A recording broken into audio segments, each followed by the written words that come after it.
Hello and welcome to Grade 7 Math. This is the first of two review type lessons before we get into the full Grade 7 Math program. But this video, along with tomorrow's video, will be useful as we get into new material in the near future in Grade 7 Math. So let's begin by reviewing greatest common factor. Okay, you have probably had lessons on greatest common factor in grades 5 and 6 math. We are going to review this concept today because making factors is an important skill that will help you in units that we will study later this year.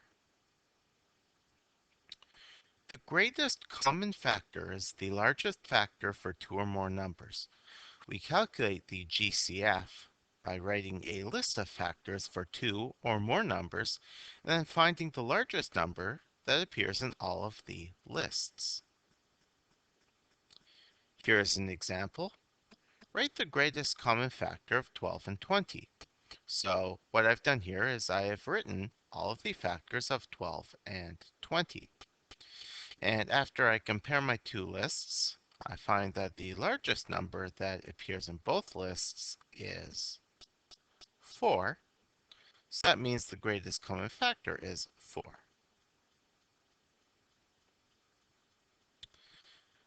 Now, I'm going to go through these two examples here with you, and I'm going to leave some for you to try at home.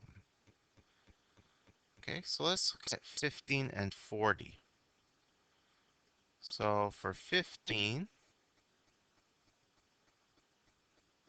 my factors are 1, 3, 5, and 15. For 40, I have 1, 2, 4, 5, 8,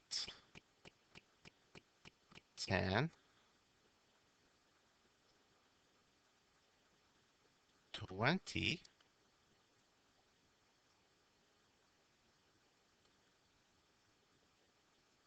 and 40. If I look at both lists, I find that the greatest common factor is 5. Okay, look at the second example. 11 is a prime number, so that means the only factors are 1 and 11. And for 131, I have 1, I have 11,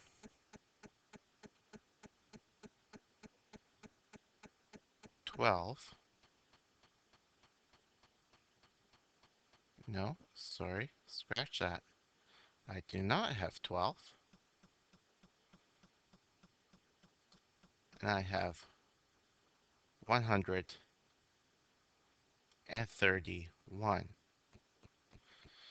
So look at these two very short lists. I see quite quickly that my greatest common factor is 11. All right.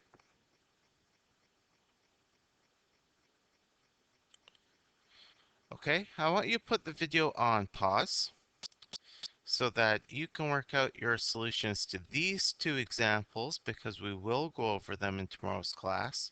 So please put the video on hold now so that you can do these activities at home.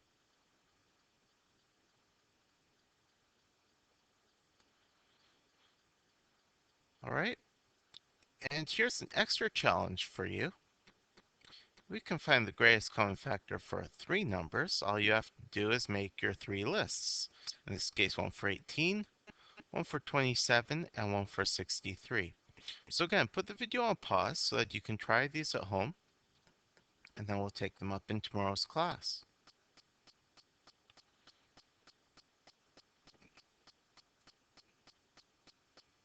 Okay, I think we've got it. Again, this is something which you've looked at in previous years, but it's kind of a nice way to start the year by reviewing something we already know, getting our confidence built up before we get into more challenging things. Um, so in tomorrow's class, after we go through these 4 sample problems I left on this video, I'm going to give you guys a worksheet to do. You'll do it all in class, and there'll be some circled problems for you to try out and for us to take up together. But until we meet tomorrow, this ends today's video.